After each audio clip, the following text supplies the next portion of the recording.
코로나19 환자를 옮기려면 바이러스 확산을 막기 위한 음압 구급차가 필요합니다.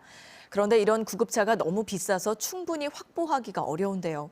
그래서 일부 소방서에서 가격이 비교적 저렴한 음압 들것을 확보해뒀었는데 요즘 유용하게 쓰인다고 합니다. 조휴연 기자입니다. 코로나 의심 환자를 태운 119 구급차. 안에 투명한 비닐막을 빙 둘러쳤습니다.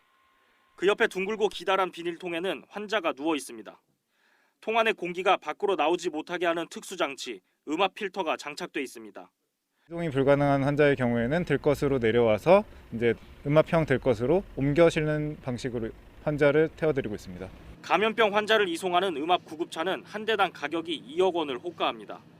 그렇다 보니 전국 19개 소방본부 가운데 서울과 경기, 광주 등 3곳만 음압차를 갖고 있습니다.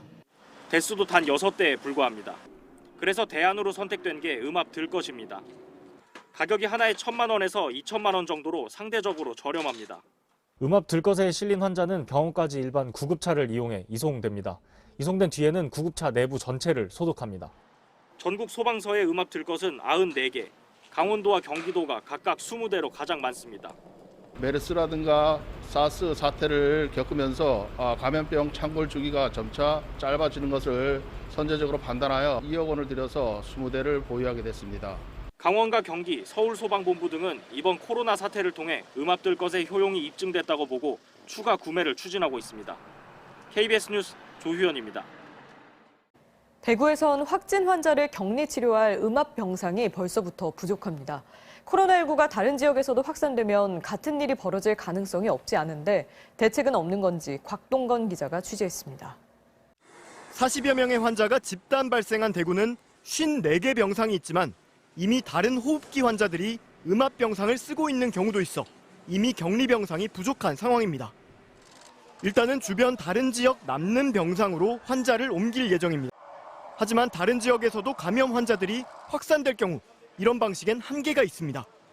이미 국가지정 병상 3곳 중 한 곳은 환자가 입원 중인 상황입니다. 국내 코로나19 확진자 수는 모두 8,897명으로 집계됐습니다. 중앙방역대책본부는 오늘 0시 기준 코로나19 확진자가 어제보다 98명이 증가했다고 밝혔습니다. 하루 신규 확진자 수는 다시 100명 아래로 떨어졌습니다. 신규 확진자 98명 가운데 54명은 대구, 경북에서 나왔으며 서울 10명, 경기 16명 등입니다. 지금까지 국내 사망자는 모두 105명입니다. 대구, 경북 지역에서는 코로나19 확진 환자나 의심 환자들이 방문한 대형 병원 응급실이 잇따라 폐쇄됐습니다. 감염 확산을 막기 위한 불가피한 조치지만 응급 환자가 치료를 못 받는 경우가 생기진 않을지 걱정도 큽니다. 오태인 기자입니다. 경북대학교병원 응급실 앞 방호복을 입은 의료진이 119 구급차에서 코로나19 감염 의심 환자를 내립니다. 의료진이 환자를 데리고 간 곳은 응급실이 아닌 일반 출입구. 코로나 확진자가 응급실을 방문해 격리진료소와 응급실이 폐쇄됐기 때문입니다. 코로나19 확진자가 한꺼번에 10명 넘게 나오면서 대구 경북 지역이 충격에 빠졌습니다. YTN 오태인입니다.